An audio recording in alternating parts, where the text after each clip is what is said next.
My phone buzzed against the hotel nightstand at midnight. Motion kitchen. The alert wasn't unusual. Glitches happened.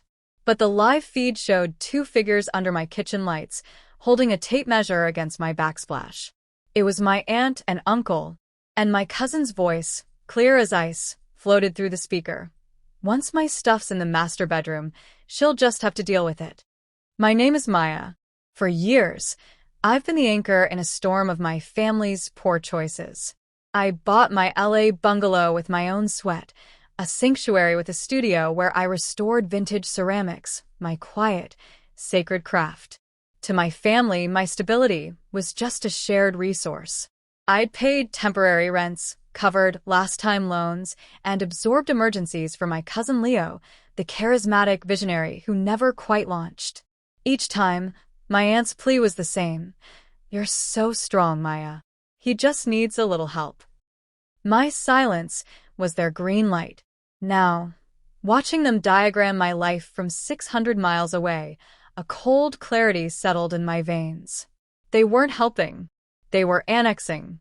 That certainty in my aunt's laugh, it wasn't malice, it was calculation. They'd banked on my compliance for a decade. The old Maya would have called, frantic. The new one closed the app, her jaw set. If they wanted a scene, they wouldn't get one from a distance. They'd get a reckoning on my terms. On the red-eye home, I didn't sleep. I compiled a digital ledger on my laptop. Every transfer, every co-signed form, every bill I'd absorbed since college. Isolated, each was a kindness. Together, they formed a map of exploitation. Leo had been hinting online about a major upgrade and a game-changing space. He wasn't hiding, he was bragging, using my home as his backdrop. Perfect. I landed at dawn. I didn't go straight home. I went to my safety deposit box, then to a lawyer. I had one document notarized. It wasn't about anger anymore. It was about evidence. When I finally turned onto my street, it was a circus. Cars clogged the road. Bass thumped from my house. Strangers lounged on my porch. I walked in like a ghost in my own life. My living room was a film set. My furniture was piled in a corner. Leo held court in the center, phone aloft, live streaming. "Check out the new digs," he crowed. My aunt saw me first. "Maya, you're back early." Her tone was scalding, an accusation. "We're in the middle of Leo's big launch." "In my house," I stated, my voice cutting through the music. Leo's smile didn't falter, but his eyes flickered. "Come on, cuz, don't kill the vibe," he said, though the phone mic, "She's cool with it, everyone." I am not. I didn't shout. I projected. The room hushed. I pulled the notarized folder from my bag. "You are all trespassing. Leo has never lived here, nor was he invited. This launch is funded by a decade of debts he's ignored." I slapped the paper onto my coffee table. "The summary is right there."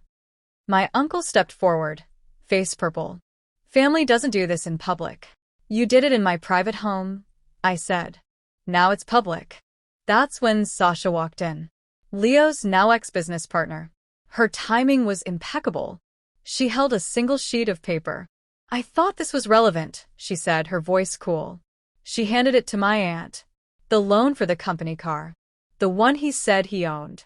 It's in Maya's name. The bank has started proceedings." The color drained from my aunt's face. My uncle whirled on Leo. "You used her social for a car?" Leo's bravado shattered. "I was gonna pay it.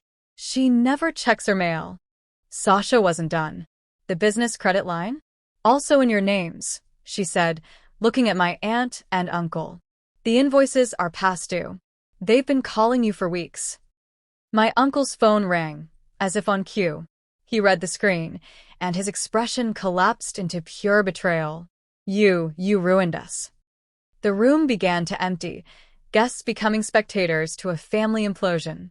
I looked at my aunt. "You taught me that family supports. You just forgot it goes both ways." "You've destroyed your cousin," she hissed. "No," I said, finally unlocking my phone. "He did that. You helped. I'm just refusing to clean it up." I dialed 3 digits, held my thumb over the call button, and looked at the stragglers. "Leave. Now." They left. The silence they left behind was deafening. My family stood in the wreckage of their own making. "Get out," I said, my voice finally trembling with exhaustion, not fear. "Take his things. We're done." They left without another word.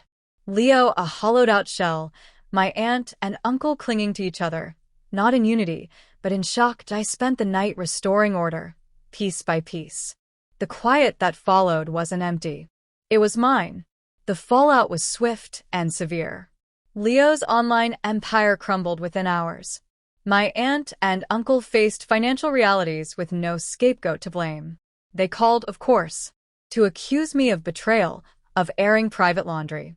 I listened, then said, "The laundry was piled in my living room. I just took out the trash. My house is truly mine now." The peace isn't the absence of noise, but the presence of my own unapologetic authority. I learned a brutal truth. Sometimes, protecting your peace means shattering someone else's illusion. And that isn't cruelty. It's liberation.